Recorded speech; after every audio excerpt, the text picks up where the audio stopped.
This proves it. As long as mortals exist, the multiverse will have no peace. Okay, so to start off the video, there's like 3 different versions of Zamasu. The original one that gets Akai by Beerus, Goku Black, and the Immortal version.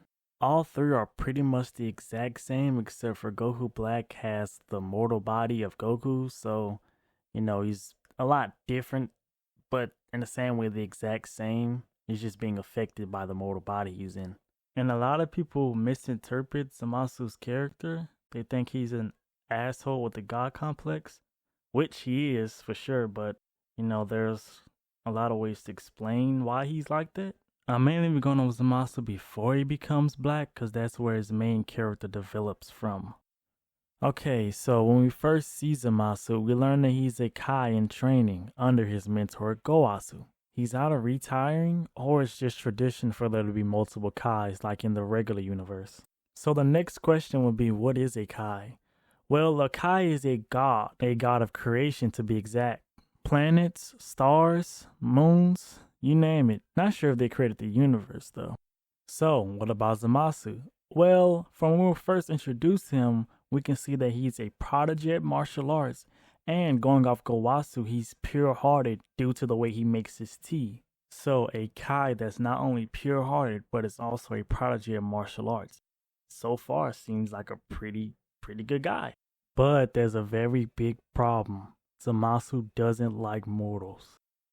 One thing I forgot to mention earlier is the second job of the Kais, which is to watch over the life that's been produced by the planets they created. They study and observe them. They also tend to learn from them as well. And so far, Zamasu's experience with mortals is they rise, destroy, and then they fall over and over again from countless civilizations. Which he's right. Humans and many other species are complete savages for the most part. Like, there's good, but there's a lot of bad. Like, countries are just itching for war pretty much 24/7. Violence is everywhere, so his depiction of us is pretty accurate. Well, part of us. He can't say we're all violent, but based off his experience, that's all he's seen from countless species. Now, Gowasu's response to this is pretty, subpar. He's pretty much just said, our job is only to observe, that's it.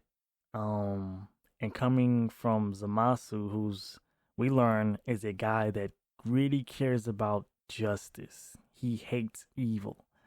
And so far, we looked at as evil in his eyes. And since Gowasu gave such a subpar response, this leads Zamasu to continue with these views and looks upon us as we're savages and barbaric. And this is shown through symbolism as we see Gowasu's tea, the tea that Zamasu made, turns a little black, showing that the sins of mortals has tainted Zamasu's pure heart. And this is when Goku shows up, making things a little bit worse as he, pretty much beats him up.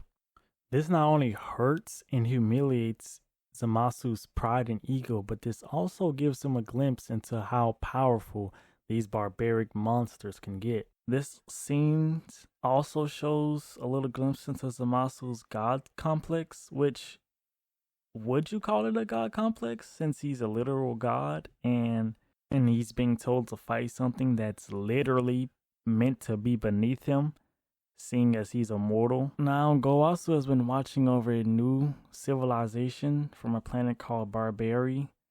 They appear to be home to some barbarians that just popped up, and they're pretty, run-of-the-mill savages that him and Zamasu pretty much, it's not really a bet, but Zamasu definitely thinks that there will be savages until the end of time, and Gowasu thinks that it's possible that they will change. So what do? Gowasu gets the time ring and travels 1,000 years into their future. And the barbarians are still savages. They don't change at all. They develop a little bit, but they're still savages. This pretty much proving Zamasu's point that mortals are just scum and useless and have been given the knowledge of the gods for no reason. They don't learn, and they're in an endless cycle of savagery. This is when we get a pretty good scene between Gowasu and Zamasu about justice and good and evil. So now there's many different, translations of Dragon Ball Super, but the main gist between all of the translations from the scene is Gowasu asks Zamasu, has he ever thought about good and evil? And Zamasu responds with yes, he does all the time. Evil must be destroyed and justice is necessary for good to exist. But Gowasu believes that justice is the balance between good and evil. He believes that if someone was to go down the wrong path, then they can eventually go down the good path, which creates justice. Gowasu doesn't seem to want Zamasu to go on a search for justice, seeing as mortals have been given the ability to do it themselves. Since the ingredients is already there for it to be created, then there's no need to search for it. But Zamasu believes that there shouldn't be evil in the first place, and things should be good from the start. Who challenged a god to a fight and beat him, and the barbarians used the knowledge of the gods for violence. These are all evil acts in the eyes of Zamasu. Gowasu pretty much responds by saying that the gods aren't absolute. They don't know everything. They themselves need to learn. And he pretty much tells him he needs to chill out sometimes. Zamasu simply bows and walks away. By himself, he says that simply observing is a crime. Later, he sees Super Saiyan Blue Goku, noting that he's an actual god. Mortals can become gods now, which pretty much throws his entire brain into a spaz. This is when he learns about the Super Dragon Balls and you know the rest. So let's summarize everything.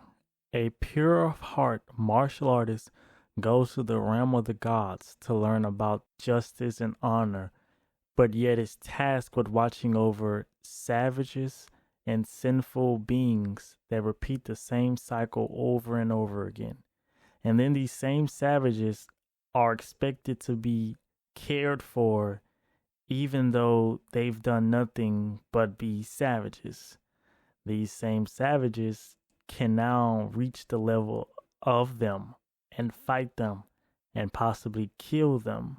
This same guy that holds justice to a T is expected not to do anything about it and just observe. He takes things into his own hands and goes out and figures out a way to kill all mortals so that the universe can be peaceful. Now, whoever wrote Zamasu was cooking. He seems more like a Naruto villain than Dragon Ball villain, to be honest. And he's pretty unique. Who would have ever thought that a villain of justice would be in Dragon Ball? In my opinion, this is why I think he's the best Dragon Ball Super villain as far as writing. I want to say he's the coolest or the most badass.